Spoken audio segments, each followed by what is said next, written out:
In the tranquil beauty of the Garden of Eden, where every plant and creature thrived in harmony, a shadow of doubt began to take shape. The serpent, sly and clever, more cunning than any other creature God had made, slithered through the lush greenery, its eyes gleaming with a sinister curiosity. One day, as Eve wandered near the center of the garden, where the tree of the knowledge of good and evil stood, the serpent approached her. With a voice as smooth as silk, it spoke.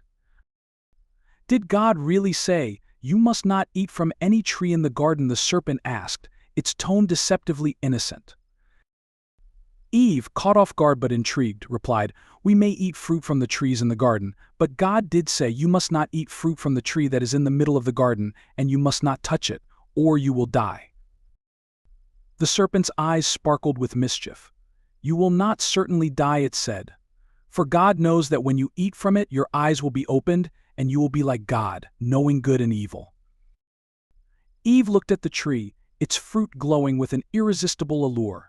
The serpent's words echoed in her mind, stirring a deep curiosity and a desire for wisdom.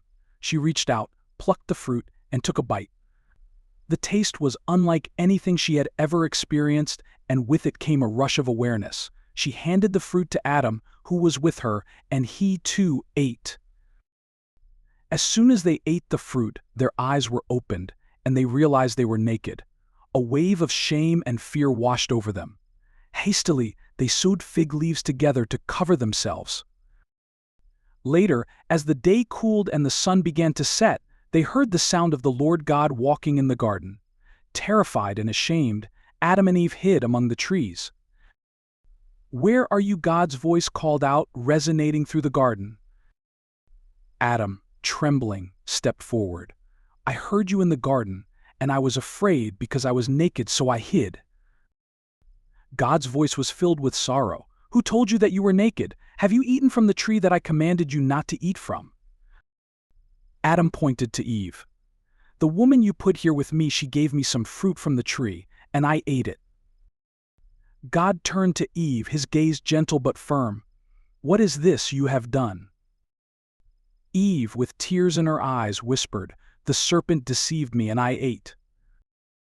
Grief and disappointment weighed heavy in God's voice as he spoke first to the serpent. "Because you have done this, cursed are you above all livestock and all wild animals. You will crawl on your belly, and you will eat dust all the days of your life. And I will put enmity between you and the woman, and between your offspring and hers. He will crush your head, and you will strike his heel."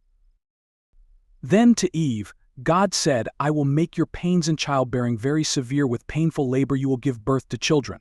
Your desire will be for your husband, and he will rule over you." Finally, to Adam, God pronounced, "Because you listened to your wife and ate fruit from the tree about which I commanded you, you must not eat from it. Cursed is the ground because of you. Through painful toil you will eat food from it all the days of your life. It will produce thorns and thistles for you, and you will eat the plants of the field. By the sweat of your brow you will eat your food until you return to the ground, since from it you were taken. For dust you are, and to dust you will return." In the midst of their sorrow, Adam named his wife Eve, because she would become the mother of all the living. The Lord God in his mercy made garments of skin for Adam and Eve and clothed them, showing his care even in their disobedience. Then God said, "The man has now become like one of us, knowing good and evil. He must not be allowed to reach out his hand and take also from the tree of life and eat, and live forever." So the Lord God banished Adam and Eve from the Garden of Eden to work the ground from which they had been taken. After driving them out, he placed cherubim and a flaming sword flashing back and forth to guard the way to the tree of life. And thus began the story of humanity's fall from grace, a tale of disobedience, consequence, and the long journey toward redemption.